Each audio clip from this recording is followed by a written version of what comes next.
1er septembre 1939, un conflit armé éclate à l'échelle planétaire. Il oppose les alliés entendus, les États-Unis, la France, l'Union soviétique et le Royaume-Uni aux membres de l'axe composé de l'Allemagne, du Japon et de l'Italie. 70 millions de personnes ont péri dans ce que la mémoire humaine appelle la Seconde Guerre mondiale 39-45. Des hommes et des femmes prendront très vite conscience de la nécessité d'organiser les relations entre les États. Une nouvelle religion a été révélée, celle des droits de l'homme. C'est une religion universelle. L'Europe, l'Afrique, l'Amérique, entre autres, porteront sur les fonds baptismaux des mécanismes de protection des droits de l'homme. Comme toute religion, il faut en comprendre les règles. Les hommes tentent d'en déchiffrer les codes à travers les universités, les forums internationaux ou encore les sessions de formation. Et c'est dans ce sens que s'inscrit la tenue de la 4e session d'enseignement en droit de l'homme et droit international comparé de Dakar.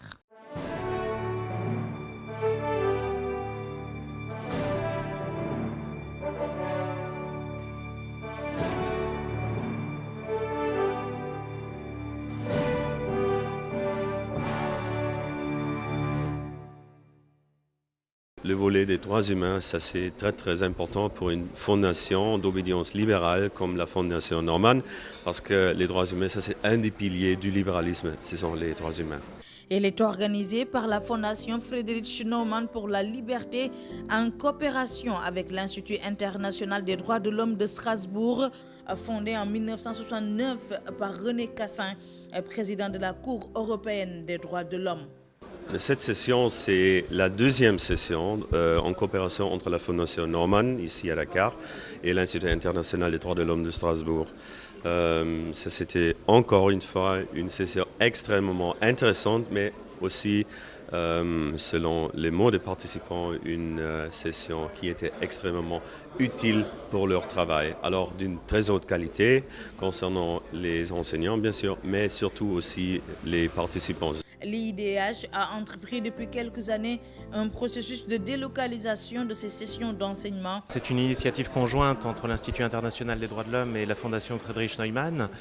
C'est une initiative qui remonte pour la première fois à 2003 où nous avons mis en place ce partenariat pour organiser en Afrique une session francophone d'enseignement sur le droit international des droits de l'homme. Et nous avons réactivé cette collaboration l'année dernière. Et cette année, nous avons donc décidé de développer la session. C'est une session qui est un petit peu plus longue et qui est à destination principalement d'avocats et de magistrats, de façon à ce que ceux-ci soient sensibilisés et puissent au jour le jour appliquer et invoquer les différentes conventions internationales en matière de protection des droits de l'homme. Donc c'est une session qui est spécialisée, qui vise un public ciblé, des praticiens principalement, pour que de façon systématique, les conventions de droits de l'homme puissent être appliquées par les juges et dans les différents nationaux. Le choix du continent africain n'est pas fortuit. Cette partie du globe est continuellement empêtrée dans des conflits sanglants où les droits les plus élémentaires de l'être humain sont bafoués.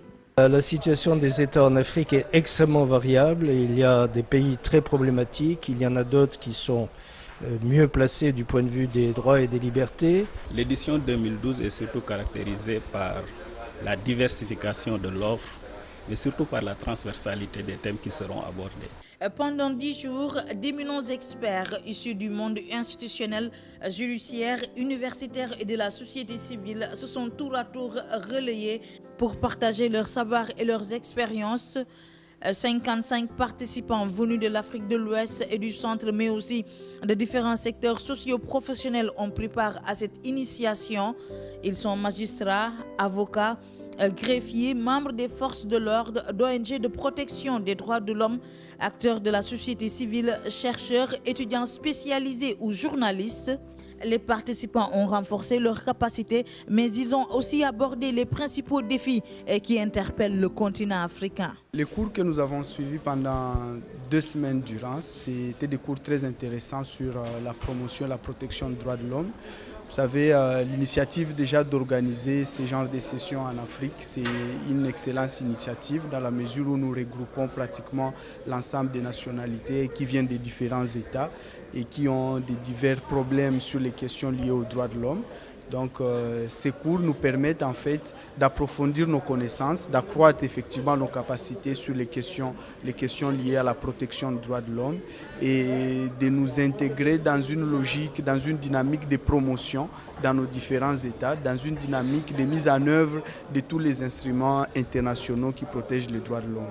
Donc le fait pour l'Institut international des droits de l'homme de nous convier à cette session a été très intéressante et nous avons été sérieusement édifiés. C'est une session de formation qui est venue à son heure parce que tout le monde sait qu'au niveau étatique et dans le monde en général se posent des problèmes de droits de l'homme. On a beau être juriste, mais on ne peut et ne saurait maîtriser toutes les questions relatives aux droits, précisément aux droits de l'homme. Et nous sommes venus, on ne l'a pas regretté, on n'a pas perdu notre temps.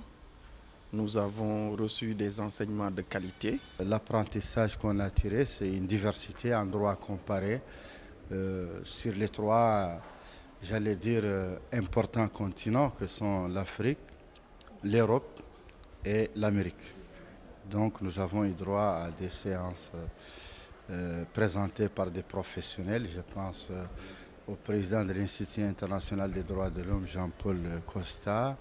Je pense à M. Sébastien Touzé, M. Lecuyer, Laurence et tant d'autres humilités et d'autres, M. Nguema, qui nous ont quand même présenté des cours très importants, tant sur le plan quantitatif que qualitatif. Les outils de droit acquis sont indispensables pour l'exercice de leurs fonctions et pour la prise de décision. Les participants se sont pour la plupart abreuvés à la source du droit, mais l'actualité de la question des droits de l'homme leur impose la conquête de nouveaux bastions.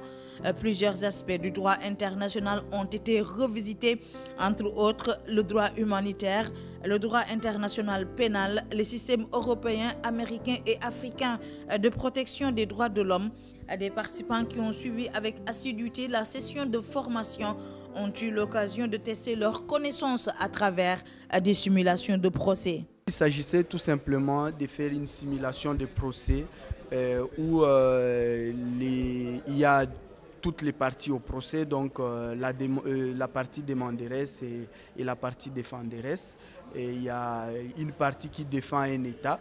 L'État qui est présenté comme un État qui viole les droits de l'homme, notamment les instruments internationaux relatifs à la protection des droits de l'homme, et l'autre partie qui est représentée par les avocats de la victime ou des différentes victimes et qui en fait dénonce ces violations des droits de l'homme devant une juridiction indépendante et régionale. La salle de formation a épousé les contours d'un tribunal, la défense, la partie civile, la cour. Bref, les ingrédients d'un procès sont d'ores et déjà réunis. Avait-elle interjeté appel au même titre que Georges Robichaud plutôt? Je repasse la parole à mon collègue, à mon excellent confrère. Monsieur le Président, Madame et Monsieur de la Cour, honorables juges, nous voudrions, à l'entame de notre propos, nous incliner devant la mémoire des victimes de l'attentat perpétré sur le territoire de la République très démocratique du Niprusse et présenter nos condoléances à cette République sœur et amie. Monsieur le Président, je pense qu'on ne traite pas du même dossier. À entendre les avocats des parties requérantes, je me dis, et pour les avoir connus, qu'ils sont mal à l'aise aujourd'hui. En 15 jours, il y a un certain nombre de mécanismes qui ont été compris et je dirais que l'exercice était d'autant plus difficile qu'ils étaient amenés à raisonner sur le terrain européen. Donc c'est aussi un exercice qui est particulièrement intéressant parce que ça décloisonne un peu le juriste, ça le fait réfléchir sur des notions qui ne sont pas forcément des notions africaines, mais qui sont transposées dans le cadre d'une interprétation des droits de l'homme. La soixantaine de participants a été soumise à un exercice de test des connaissances. L'histoire ne dit pas si tous les participants ont réussi au test. L'essentiel, c'est d'avoir suivi cette session de formation. La cérémonie de remise de diplôme fut le dernier acte d'une célébration des droits de l'homme, et cela en attendant qu'Abidjan hérite du relais au mois de décembre.